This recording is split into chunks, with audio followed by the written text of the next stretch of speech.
안녕하세요. 효율적인 기능 조절 남스 어프로치 동탄 바로원신경외과 남준로 관장입니다. 오늘 영상의 주제는 좌우 불균형은 교정의 대상인가? 라는 주제로 영상을 준비했습니다.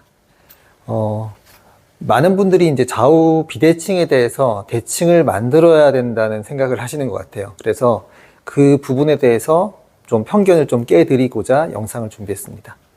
우선 잘못된 생각이거든요. 일단 결론부터 이야기하자면 잘못된 생각을 아셔야 되니까 거의 일반인 분들이 생각하는 거는 한쪽 방향 운동, 편향된 운동은 나쁘다. 결국 예시로 들면은 테니스, 라켓 한쪽만 들죠. 골프, 한쪽 방향 회전. 그다음에 측만증이 있는 경우도 마찬가지예요. 한쪽 커브에 따라서 반대쪽 운동은 좋고 나쁘다. 이렇게 나누거든요. 근데 이런 생각들도 어찌 보면은 다시 한번 고민을 해 주셔야 될 것 같아요. 저는 이러한 생각이 잘못됐다고 저는 결론을 내리고 있기 때문에 이런 말씀을 드리는 겁니다. 두 번째가 좌우 동일한 움직임을 반복하면 교정이 될 것이다 라는 것도 어찌 보면 저는 이미 잘못된 거라고 알고 있는데 일반인 분들 입장에서는 똑같이 반복하면 좌우 대칭되는 거 아니야? 이렇게 좀 단순하게 생각을 하시는 분들이 꽤 있으신 것 같아요. 그래서 이런 내용을, 두 번째 내용을 소개하고, 그 다음에 이게 이제 맞다고 주장을 하는 책들이 있거든요. 어찌 보면은 제가 과거에 영상에서 명책입니다. 꼭 읽어보세요 하는 책들이에요. 근데 이 책들도 마찬가지로 완벽은 없거든요. 세상에 완벽한 건 없는데 책 내용 중에 받아들여야 될 부분도 있고, 그 다음에 이거는 좀 바뀌었네, 업데이트가 되었네 해서 소위 말해서 버려야 될 지식도 있습니다. 이걸 구분을 하셔야 됩니다.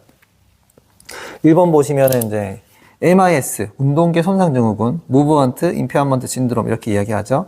이 책도 마찬가지로 부하에 대한 고려는 그렇게 많이 없습니다. 그냥 동작, 어떠한 현상이 나타나는데 그 현상을 막는 형태로 움직여 보자. 그랬더니 수정이 되더라. 이런 식으로 해서 책에 되어 있고, 책 내용이 되어 있고, 교정운동학 책도 마찬가지예요. 거의 맥락을 같이 하거든요. 그래서 좌우를 비슷하게 움직이자라는 큰 틀, 소위 말하는 현상적인 것들을 반복하면은 좋아질 것이다. 좌우가 맞춰질 것이다. 이런 형태의 내용이 실려 있습니다. 켄달 책도 마찬가지고요. 그 다음에 굉장히 좋은 책이죠. 허리 골반 통증의 진단과 치료라는 앤드리 블리밍이 이제 적은 책도 있거든요. 이건 절판된 걸로 알고 있는데 저는 일단 가지고 있어서 필요한 부분은 거의 다 읽었습니다. 이 책들도 마찬가지예요. 이 책들도 예를 들어 중둔근은 걸으면 훈련이 될 것이다. 네, 이렇게 나와 있어요. 그래서 현상적인 걸로 해가지고 다리 길이를 맞춘다든지 내지는 뒤꿈치를 올려서 깔창을 깐다든지 이런 내용들도 적혀 있거든요. 그러면서 걸어라 이런 거예요. 그런데 이 부분도 틀린 거거든요. 지금 제가 해보니까. 결국 뭐냐면, 이 사람들의 생각은 거기서 일단 머물러 있었고, 나는 여기까지 생각을 했으니까, 내 이후의 세대들은 여기서 고민을 더 해봐라, 라는 형태로 나온 게 책일 거예요. 이분들도 그 이상을 바라보고 자기가 이때까지 고민한 것들을 책으로 적었을 것 같다, 라는 게 제 생각입니다. 근데 이걸 적용을 해보니, 크게 맞지는 않더라, 가 또 제 결론인 거죠. 예, 그래서 이 두 가지 생각은 소위 말해서 바꾸셔야 됩니다. 하시면 안 돼요. 좌우를 아무리 똑같이 움직여도 좌우가 똑같이 교정이 되지 않습니다. 네. 그리고 편향된 운동 하셔도 됩니다. 네. 걱정하실 필요가 없어요. 골프 친다고 몸이 망가져? 그런 거 없습니다. 네. 그래서 이 내용에 대해서 또 추가로 설명을 또 해드려야 되는데 일단 우리 사람이라는 거는 사람은 태어나면 좌우를 똑같이 쓰느냐? 그렇지 않아요. 네, 오른손잡이도 있고 왼손잡이도 있고 저도 엄밀히 말하면 왼손잡이거든요. 그런데 사회의 인식이 오른손잡이에 너무 치중돼 있다 보니까 오른손을 쓰게끔 된 사람이에요. 그래서 저는 일단 양손을 다 씁니다. 양손을 다 잘 쓰는데 또 축구할 때는 또 오른발잡이입니다. 왼발도 씁니다. 근데 저는 좌우를 거의 다 웬만큼 다 쓰는데 발은 오른발을 더 잘 쓰고 손은 왼손을 더 잘 쓰고 골프 스윙을 하면 저는 골프 채를 잡아야 되기 때문에 이거 왼손 채가 비싸더라고요. 그래서 일단 오른손 형태로 연습을 또 해서 오른손잡이 형태로 하고, 그 다음에 야구를 던질 때 또 왼손으로 하고, 뭐 이런 식으로 저는 약간 짬뽕 형태가 되어 있습니다.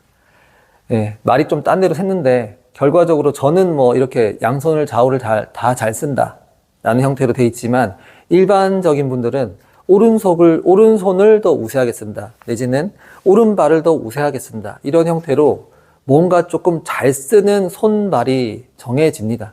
네, 그래서 좌우가 완벽하게 동일한 사람은 거의 없다고 생각을 하시면 될 것 같아요. 그런데 이렇게 왜 굳이 좌우를 맞추려고 하지? 이런 고민을 한 번쯤은 해보셔야 되거든요. 자, 그래서 옆에 표를 그려놨는데, 표를 보시면, 자, 일반적인 일상생활 할 때 운동들이 있잖아요. 움직이는 거. 그러면 걷기가 있을 거고, 달리기도 있을 거고, 웨이트도 있을 거고, 뭐 이런 형태로 해서 기본 기능에 대한 요구 조건이라는 거를 이 표로 달았거든요.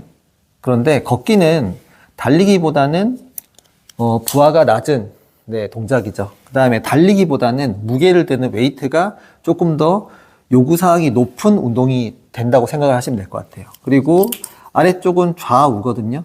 자, 그러면 좌우가 동일한 사람은 없다 그랬어요. 근데 자, 걷기에 해당되는 부분을 예시를 들었을 때 보시면 파란색 어떻습니까? 걷기의 기본 요구 조건에서 왼쪽은 기본 요구 조건 미만의 수행 능력을 가지고 있고, 오른쪽은 기본 능력 이상이네요. 그러면 걷기를 하다가 이 사람은 다칠 수도 있다, 내지는 뭐 어디가 아플 수도 있다, 이렇게 이해를 해주시면 될 것 같아요. 왜? 왼쪽이 걷기에 필요한 기본 능력 이하니까. 그러니까 걸을 때 왼쪽 다리는 생각보다 뭔가 이 수행을 하기에 쉽지 않다라고 이해를 해주셔야 돼요. 그런데 파란색을 보면 어떻습니까? 비대칭이죠. 자, 그런데 빨간색을 볼게요. 빨간색을 점을 보시면 이 빨간색 점에 해당되는 사람은, 자, 달리기도 마찬가지. 달리기까지 했는데, 자, 달리기에서는 괜찮네. 달리기 기본 능력 이상의 좌우에 대한 다리의 체간의 능력을 가지고 있구나. 네, 이렇게 판단할 수 있겠죠? 걷기는요. 걷기는 더 낮은 수행 능력을 필요로 하죠. 결과적으로는 걷는 것도 크게 문제가 없어요. 근데 이분이 이제 다리에 대한 웨이트 트레이닝을 했어요. 중량을 올려가지고 어느 웨이트 트레이닝 동작에서 필요한 수행 능력이 여기다. 근데 왼쪽 다리가 또 낮고 오른쪽 다리는 괜찮네요. 그러면 이분은 웨이트 트레이닝 하다가 동작이 좌우 비대칭이 나올 확률이 굉장히 높은 겁니다. 웨이트 할 때 또 무게를 이거를 정형화돼 가지고 여기서 수행했다 치지만 웨이트에 대한 수행 능력이 뭐 요 정도 수준이다. 그러면 그러면 이 수행 능력보다는 좌우가 다 위쪽에 있죠. 수행 능력 이상의 좌우 능력을 가지고 있습니다. 운동에 대한 것보다는 더 높은 수행 능력을 가지고 있다. 그러면 좌우에 대한 똑같은 동작의 웨이트 트레이닝을 요구하는 형태예요. 그러면 이 사람의 능력은 좌우가 차이가 날지언정 웨이트 트레이닝의 그 동작에서는 좌우에 대한 차이가 안 납니다. 예, 이게 엄청 중요한 거예요. 결국 저희들이 고민할 거는 뭐냐면 이 사람의 몸 상태는 어떻지? 그리고 이 사람의 몸 상태에서 운동이라고 하는 것들이 어떠한 수행 능력을 기본적으로 요구를 하지? 이 부분이 굉장히 중요한 요소가 되는 거예요. 그래서 좌우를 이 파란색, 빨간색에 해당되는 사람들 이 좌우의 차이를 굳이 똑같이 만들 필요가 없다고 생각을 하거든요. 실제로 운동을 해봐도 저 또한 왼쪽에 힘이 더 세고 오른쪽에 힘이 약하거든요. 그런데 약한 쪽에 안 좋은 쪽에 무게를 부하를 좀 맞춰줘서 수행을 하잖아요. 그럼 좌우가 똑같이 동일한 동작이 나옵니다. 네. 그런데 무게를 올려서 좌우에 대한 언저리 한쪽이 이제 부족하게끔 뭐 웨이트 할 때 이 사이 내지는 뭐 어떤 운동을 할 때 이 파란색의 이 사이 여기를 딱 걸치면은 일단 수행 능력이 좌우가 차이가 나는 게 너무 극명하게 드러납니다. 결국 현상은 좌우의 비대칭을 확인을 하는 운동에 대한 수준, 부하가 정해진다 생각하시면 될 것 같고, 그 다음에 그 능력에 맞춰서 아무리 좌우 비대칭이더라도 양쪽의 능력이 그 기본 수준 이상의 능력을 가지고 있다. 요구사항을 기본 능력에 대한 것들 이상의 수행 능력을 가지고 있다면 좌우 비대칭이어도 전혀 관계가 없는 거예요. 운동을 수행함에 있어서.